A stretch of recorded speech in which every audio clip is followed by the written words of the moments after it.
Olá pessoal, mais uma aula de saúde mental e hoje vamos falar sobre os transtornos do espectro esquizofrênico. Então, a gente primeiro precisa entender o que é psicose.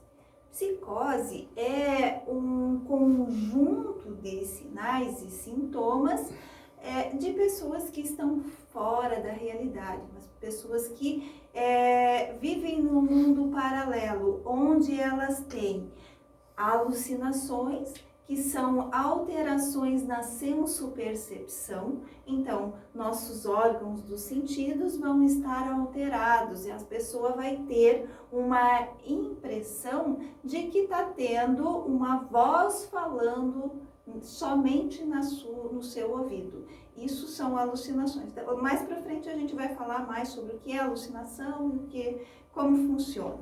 Também os delírios. Delírios são crenças errôneas de que a pessoa acredita em uma coisa que não é real. Outro comportamento da psicose é a desorganização do pensamento e do comportamento. Então, o comportamento, o modo de se portar perante as pessoas vai estar desorganizado, diferente, tá? Então, essa experiência toda da psicose, ela é uma alteração muito séria, por isso a gente vai falar dos transtornos mais complexos dentro da saúde mental. Tá? Vamos falar então assim a respeito da orientação psicodinâmica, o que diz essa teoria?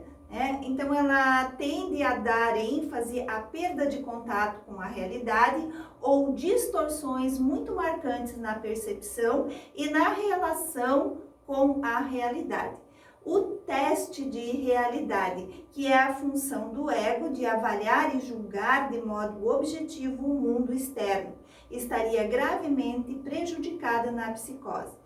Tal visão tem origem nas noções de Freud de esquizofrenia. Lembra na outra aula, quando a gente falou sobre as estruturas psíquicas e de ego e superego? Então, nos problemas a nível psicótico, a alteração vai estar a nível do ego. A pessoa vai se perceber diferente do que ela realmente é.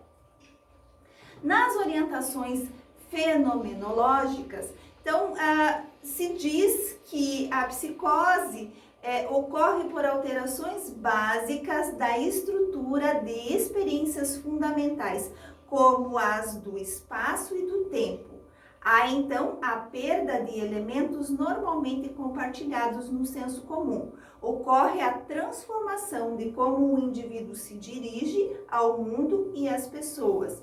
Uma mudança do condutor da intencionalidade. Quer dizer o que, então, na teoria fenomenológica? Que a pessoa se perde, ela não tem noção do espaço compartilhado, ou seja, pelas alterações na sensopercepção, ela não vê esse ambiente como normal, ela já vai ver diferente, ela vai se perder no tempo também, ela não vai saber o dia, não vai saber a hora, por quê? Porque ela está numa linha paralela, ela está vivendo de um modo diferente do que é o normal dos seres humanos.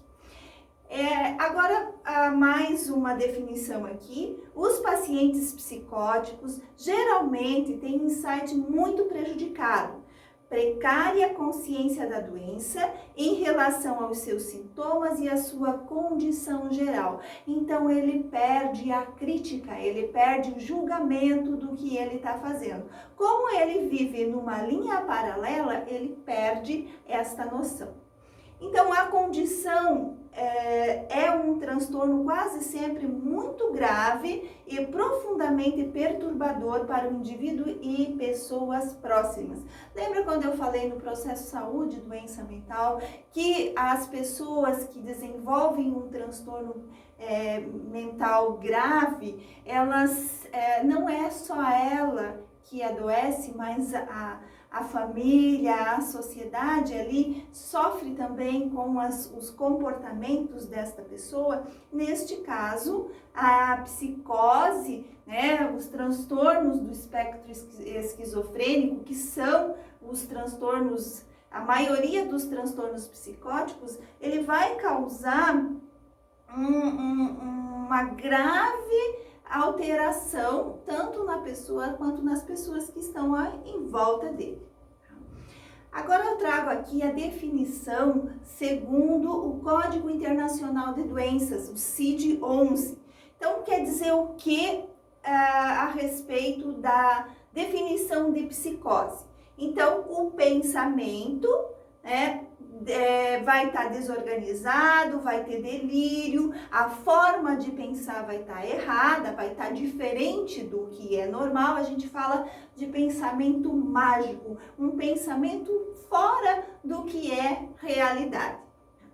Percepção, então vão ser as alucinações, experiência de alterações do self, experiência de que os sentimentos, impulsos, pensamentos ou atos estão sob controle de forças externas, ou seja, ele vai achar que tem alguém dominando os seus controles, as suas funções, né? Então, ou seja, ela vai ter uma voz de comando, vai ter uma voz falando apenas no seu ouvido, que é uma interpretação errada de alguma condição que está lá no seu inconsciente. Então vem essa voz mandando ele fazer alguma coisa. Ele acha que ele deve obedecer apenas à voz e acaba fazendo alguma coisa muito séria.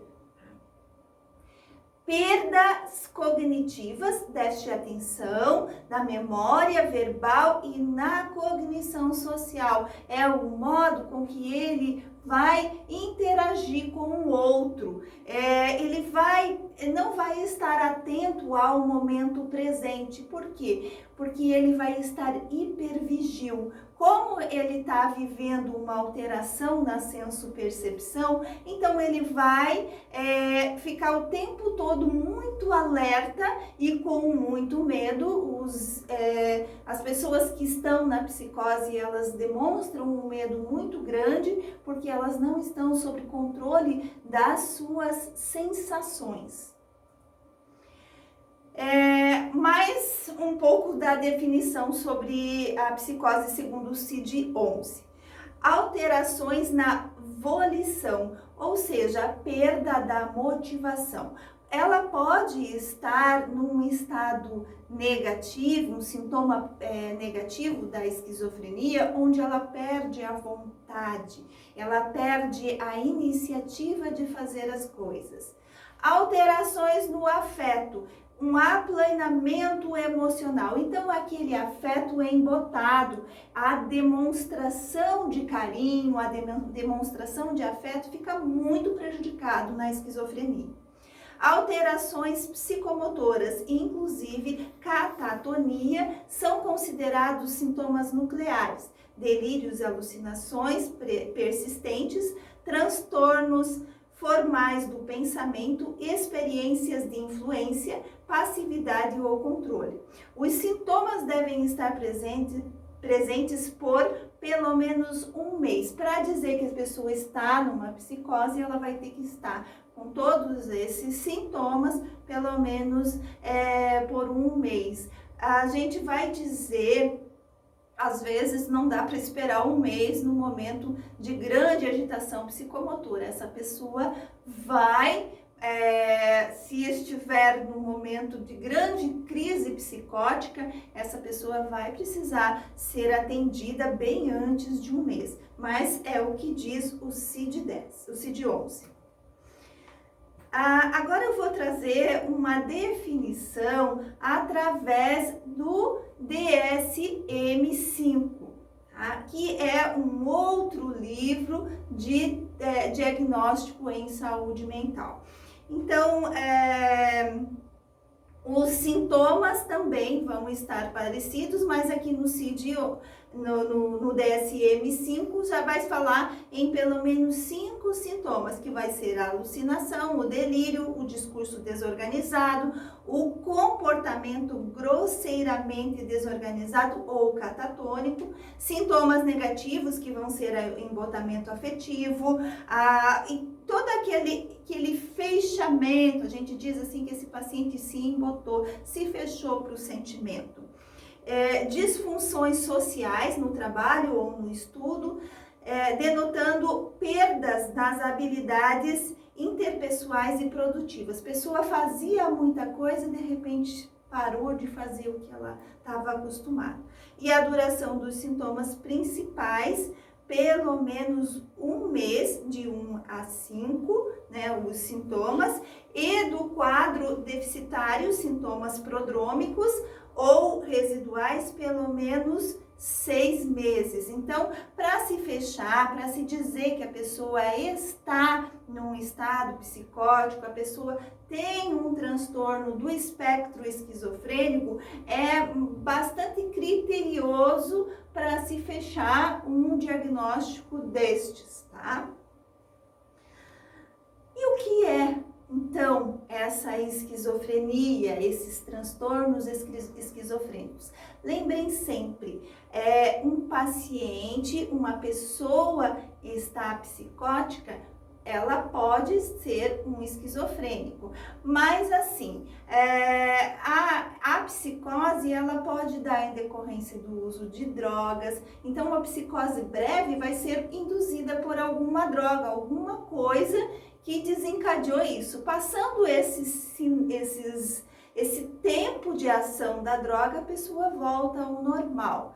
No transtorno esquizofrênico, ele só vai estar novamente na realidade, tendo um pensamento dentro do normal, um pensamento lógico, se ele for tratado, tá? Então, o que significa a esquizofrenia? São transtornos psiquiátricos graves, marcados por afastamento da realidade, pensamento mágico, possíveis delírios e alucinações, alterações emocionais e da percepção, do comportamento psicomotor, das relações interpessoais e sentido do eu. Os esquizofrênicos têm dificuldade em distinguir a realidade da fantasia. Sua fala e seu comportamento podem assustar ou intrigar aqueles ao redor.